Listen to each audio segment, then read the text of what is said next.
And what's going on, guys? Kale coming at you with the third attempt on this video.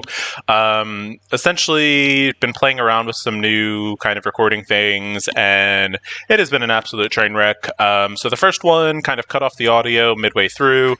My lighting is trash, so give me just a minute. Alright, so now I look pale and ghostly, but anyway. So, first video, cut off the audio. Second video, the background music was louder than I was, and essentially you couldn't hear me talking, and it was just an absolute mess yet again. So this is the third attempt with this video. If this one doesn't work out, I don't know what I'm going to do, but I wanted to talk to y'all about the iWatch team with Adam Warlock. There is kind of a lot of information going on right now, basically about, is Adam Warlock even needed for the team? Does he do anything for the team? And the short answer to that question is yes. I mean, the team is obviously better with Adam Warlock. Is he absolutely necessary, though, to get the team working? The short answer to that is no. And it's really interesting because all the previous legendaries that have kind of existed in this game that had teams, they really didn't function. The team didn't function really well without the legendary. I mean, you look at the Axemen, and they are basically trash without Jubilee. You know, you look at Black Order, and there is no Black Order without Ebony Maw.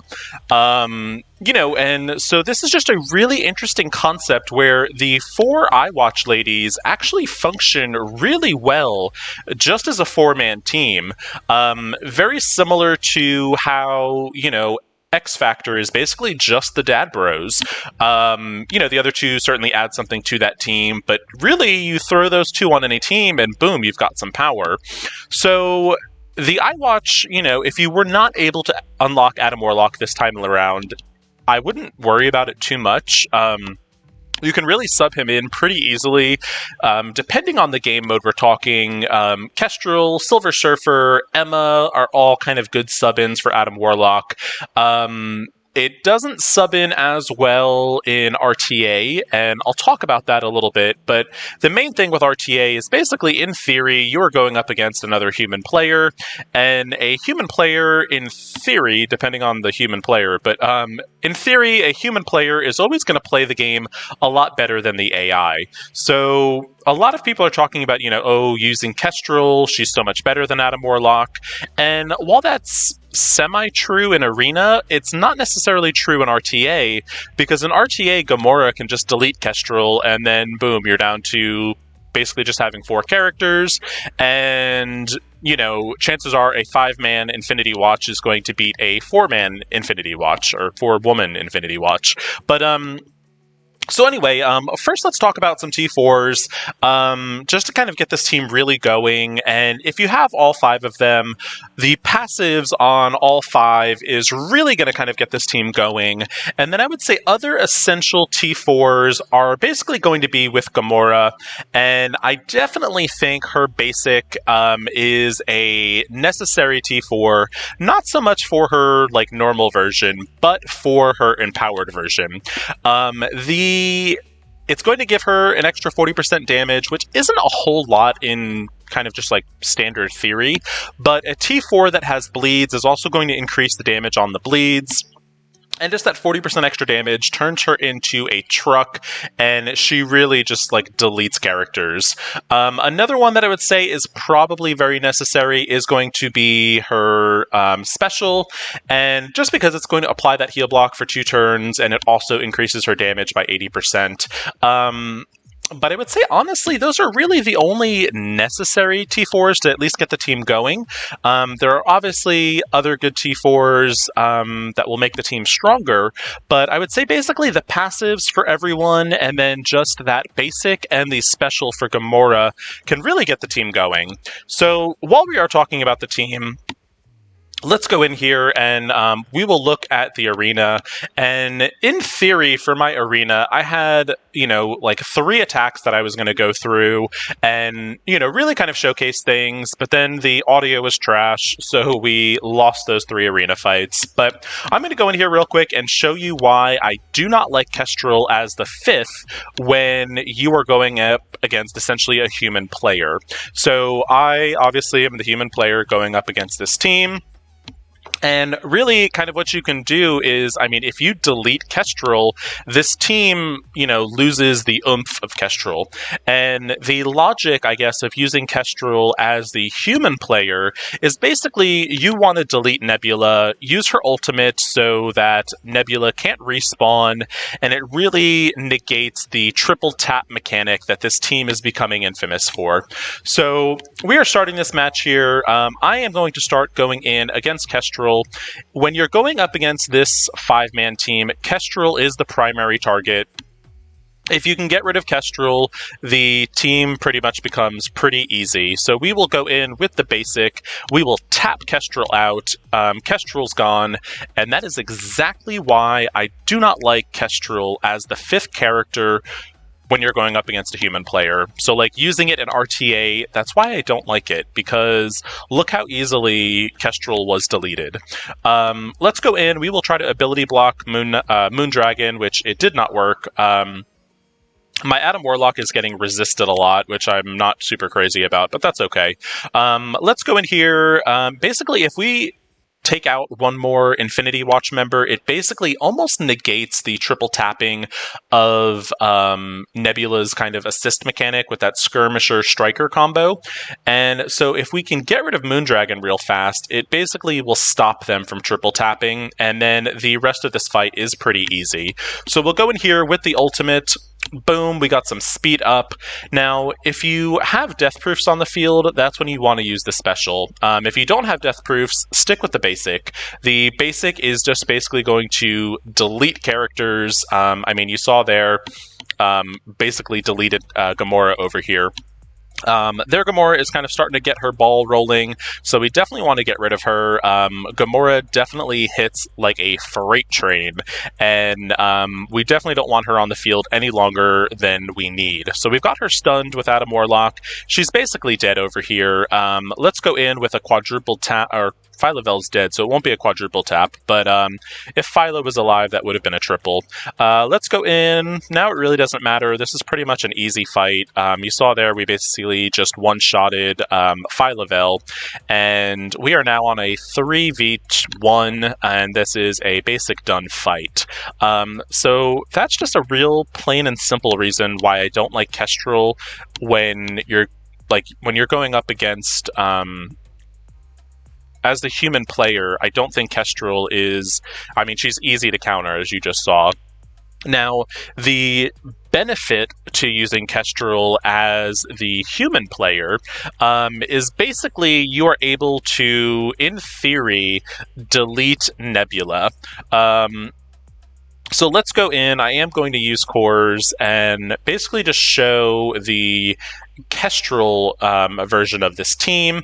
I am going to move them around a little bit. I want Nebula in the middle just because I don't want Kestrel basically getting a lot of splash damage, and we're going to try to keep Kestrel alive as long as possible, obviously. So the concept of this one is, like I said, we want to delete Nebula. With Nebula gone, it reduces that striker skirmisher kind of interaction, and that's the logic behind using Kestrel. And like I've been saying, Kestrel is only going to work if you're not playing up against another human player. Because as you saw in the last arena fight, I literally just deleted Kestrel. It wasn't anything to worry about. So what we have to worry about here is basically just RNG and whether or not Kestrel will be targeted.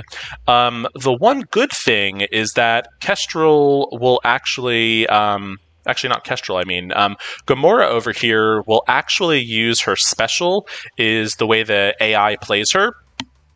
So I don't have to worry about that too much, but hopefully Boom. Okay, so we didn't want Kestrel targeted, because if Kestrel was targeted even for that special, she probably would have died. So we're going to go in here. We are now going to hopefully delete Gamora. And Gamora is dead now. Not Gamora, I'm sorry. Nebula is dead. And that's basically the benefit, I guess, to using Kestrel, is now this team is reduced to only single tapping. So now my kind of normal strategy of going after Gamora kind of comes back into play, and so we will go in, we will reduce those buffs, we will slow Gamora down over here, and pop off the ultimate and hopefully kind of get her pretty low. We want her to have that offense up so she can kind of start hitting hard. And unfortunately over here, my Gamora was stunned, and I actually should have held on to Phylavel's special to basically get rid of that stun, but that's okay. We will still kind of hopefully persevere through this. As long as we can get rid of Gamora, we can win this fight. If we start losing a lot of our Infinity Watch allies before Gamora goes down, we are going to be in trouble. So let's go ahead, pop that special. We'll get some death proofs on the field, and which will also get them some healing, which is desperately needed at this time. We managed to get Gamora down once, so now all we got to do is get her down a second time, and we should be able to win this fight. It was a bit of a punch-up, so again, not super confident that we are going to get the win on this one, but let's see. We have almost got Gamora down. The rest of my team is looking a bit on the weak side. We are down to just Gamora and Nebula over here. Let's go ahead and get those taps, and Gamora sadly lived through those taps. We didn't get an assist from Nebula on that fight because essentially all of our iWatch allies are dead, and she does not assist as well when they are not alive. Our Gamora went down once, but that is okay. We shall get the taps down. We have gotten rid of Gamora. We will start working now on Moondragon over here. We got the assist. And in theory, these three should be, or these two rather, should be able to kind of get rid of these two, but let's see.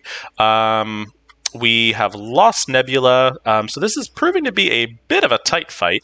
Now it's just Gamora versus Adam, and we were stunned, which sucks. We are back up. Let's see if we can kind of knock Adam out. Let's see. Let's go get some death proof so we can get some healing. And let's see, we are bleeding, but let's get some health back. And let's see, can we beat Adam? So, not the cleanest fight in the world, obviously, but that was a bit of a punch-up, I think. I honestly wasn't paying attention to the power, but I want to say that was a bit of a punch-up, and that's kind of how you use the Kestrel version of that team. Like I said, it does not do as well when you're going up against a human player, but going up against the AI, it works pretty good. So those are two little arena fights. You know, I could go in again and attempt another one, but I'm pretty satisfied with the way that turned out. Those are kind of just the two, I would say, variants. And so in arena, obviously you're facing the AI. So if you don't have Adam Warlock, you can certainly use the Kestrel combo and basically get rid of Nebula first, and then you're going to go for Gamora, and then just kind of work the field down. That's that one. So let's kind of go on over into RTA, and we'll do a couple RTA fights and kind of just continue with what we've been talking about. Alright, y'all, so let's look at this in RTA real quick, and I'm not going to do a whole lot of fights, but I'm going to show off a couple variations of this team that I've kind of been enjoying in RTA, and you know, we'll just kind of go with that. So the first one is the Doom iWatch, or And the reasoning I like Doom with this team, and I obviously know not a lot of people have Doom, but the cool thing that Doom does with this team is he gets, with his ultimate, he gives the highest damage character speed up for 3 turns, basically, so they get 3 turns in a row, and obviously Gamora is the highest damage character on this team, and 3 turns with her is absolutely insane. She does a monster amount of damage. So again, we've got a Kestrel on the field, so kind of standard strategy against anything with Kestrel. We are going to delete Kestrel pretty quickly. Boom, Kestrel is gone, nothing to worry about. And now we're just looking at a little X-Factor situation. So, I mean, really, this is an easy fight.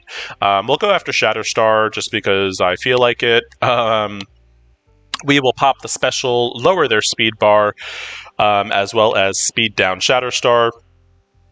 Shatterstar is gone over here. I kind of want to draw this fight out a little bit, so let's go ahead and get rid of a dupe.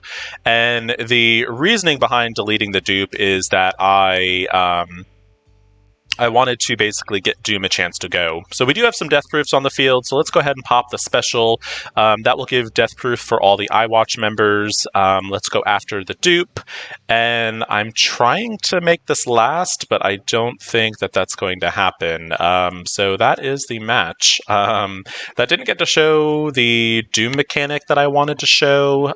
Sadly, that was just, it's the way that team rolls, especially when you're talking about a 98k punch down. It just doesn't do much. Let's go in, let's try another one, see if we get something a little bit more maybe intimidating or just a stronger team that we can kind of really show off the mechanics of why I just happen to like Doom as a possible 5th character.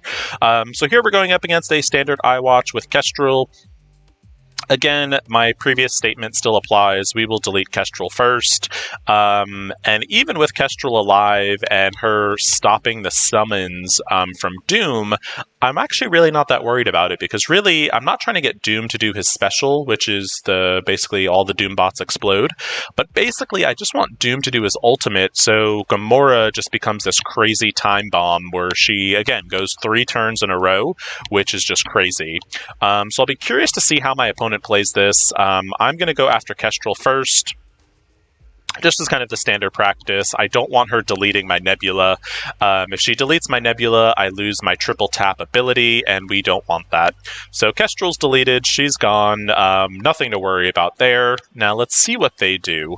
If I was them, I would do the basic on Doom and basically try to delete my Doom, but let's see what they do. So they did the special, which makes me think that they slapped it on auto. So we are going to pop Doom's ultimate.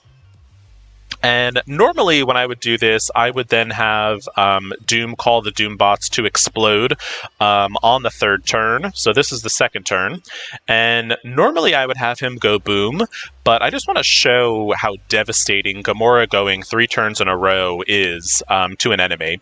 So it is Gamora's turn now. We are going to pop the ultimate, get our turn back. We also have that offense up. We will pop the special and basically delete Gamora almost a first time.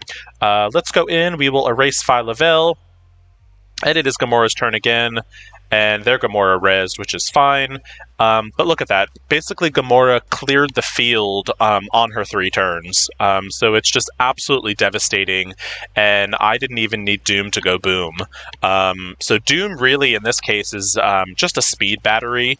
Obviously, if I would have used the explosion, the match would have been done a lot faster, but then I wouldn't have gotten to show off that 3-turn Gamora. So that's been a couple fights. Let's switch Doom out. Let's switch him for Emma. And the logic, I guess, behind Emma is she basically, slows down the enemy team a little bit. So it gives your team a little bit more speed. And the faster team certainly, does a bit better. So we're looking here. This really isn't much of a offense that I'm going up against. Again, kind of standard tactics, delete Kestrel, and the rest of the team will be a walk in the park. Big Thanos, but again, I mean, Thanos outside of Black Order is really nothing to write home about. So we'll go in, we will get some evades up for my side. We will go delete Kestrel with Gamora's basic, and boom. Oh, I'm actually surprised she lived. But the bleeds will kill her on her first turn, so we're not worried about her. What we do have to kind of look at here, though, is this Minerva. So we don't want Kestrel being rezzed. So let's go ahead and delete Minerva over here with a quad tap. Kestrel is now down, and this fight is over. There's really kind of nothing kind of going on. Let's delete Longshot. We now have speed up. Let's go delete Gamora. She died. So Thanos now has taunt, which is fine. But yeah, this fight, stupid easy. Really, doesn't really showcase anything except for just how powerful the iWatch team is. And again, just kind of showing that you don't necessarily need Adam Warlock for this team to be good. It's a phenomenal 4-woman team, and you can kind of just plug in a 5th kind of meta-esque character based off of your situation, and you've got a team going. So let's go ahead and we'll do another fight. We'll see what pops up. Ideally, I would like to fight a mirror iWatch team, preferably with Adam Warlock, and just to kind of experiment, I guess, a little bit more. So let's see. We've got a Doom iWatch team, which is the team I just used. So what we're going to do here is we definitely want to let Doom kind of go his first turn, and then we'll try to delete him. So we're going to go actually after Nebula first, and we are going to try to kind of get rid of Nebula. And actually, I'm thinking about it. I wonder if I should actually go after Phyla-Vell instead. Let's go after Phyla-Vell. See if we can get rid of her, because she has the ability to clear buffs, which we weren't able to get rid of her. I'm curious what my opponent will do. So they did the special, which is kind of strange. That makes me almost feel like they are not physically playing, just because that's the weird choice to make. That wouldn't be the move I would have made. Let's go in. Let's slow Doom down just a little bit. Reduce his turn meter. Get him slowed down a little bit. We will now continue to go after Phyla-Vell and hopefully delete Phyla, and then we will, I think, start working on Doom. We did get our Gamora deleted. We just lost our Moondragon, so this is looking kind of ugly on my end. I'm not sure I'm actually going to win this fight. Might have been some sloppy play on my part, so I just lost my Gamora. So this match is over. Some sloppy play. I probably should have actually gone after Doom first. My main worry was that if you don't actually kill Doom and you only get him below 50%, on his first turn, he basically has his ultimate available like on turn 1. So I was trying to avoid that. But that was just, I guess, some sloppy play on my hand. And I mean, that was a pretty big team. It's a big Doom, a big Gamora, a big Nebula even. So let's go in. Let's go with the standard iWatch team and see how they do in RTA. And, like I said, this team, it doesn't need its legendary to be good, but it is obviously certainly a bit better with its legendary. And especially if you're going after those kind of like Kestrel iWatch teams, the standard iWatch team, I think, is superior in the hands of a player. And it's just because you can get rid of Kestrel pretty quickly. So here we're looking at the Kestrel X Factor again, which I think I just actually fought this person. It's only a 50k punch up now on my part, but again, that little baby Kestrel is not going to do anything against my Gamora. I mean, that is only a 4 red, 4 gold Kestrel, so she's going to get wiped out pretty quickly. We'll start off with the ultimate from Nebula, get those evades going. We will delete Kestrel over there, and this fight is over now. X Factor is not going to do anything against them. We'll go ahead, we'll try to get some ability blocks going.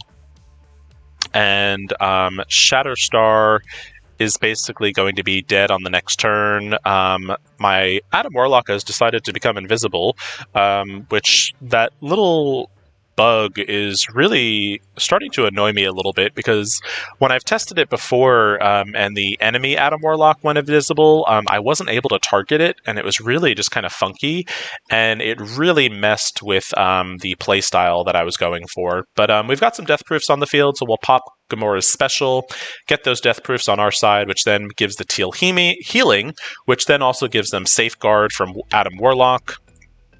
Let's go ahead. I mean, this is an easy fight. This is, I mean, we could slap this on auto and it wouldn't matter. Adam Warlock appeared to do his ultimate, and I'm glad he stayed for the rest of the match. But yeah, so, you know, it's interesting. A lot of the other content creators are basically saying, like, oh, Adam Warlock is worthless, he doesn't do anything. And while he doesn't necessarily, while he's not necessarily required to make this team good, he certainly makes them a little bit better, I think. The safeguard mechanic is really interesting. And with Adam Warlock, you are able to do some crazy punch-ups against Black Order in War. I don't think that would be as possible without Adam Warlock because of those safeguards. So, you know, he definitely brings something to the table. Is he needed to make this team kind of like a meta arena team? Not necessarily. It's kind of situational. You can certainly do just fine without having him. But I think if you do have him, he's certainly worth building and certainly worth playing around with.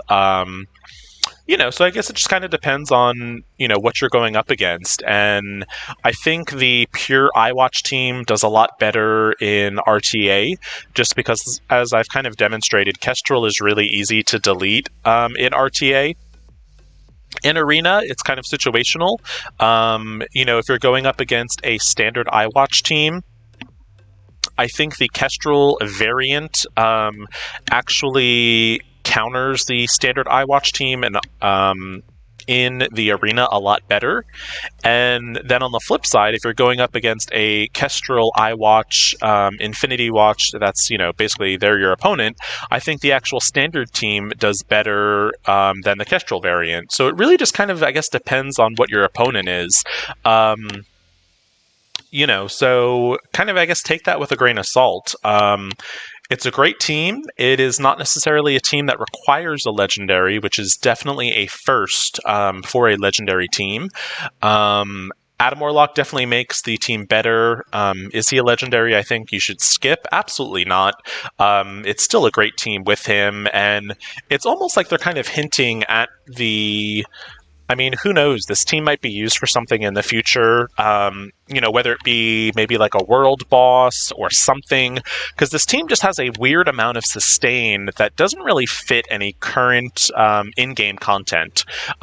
So this is a crazy punch down, so I mean, this is going to be an easy fight, but let's just go in. We will...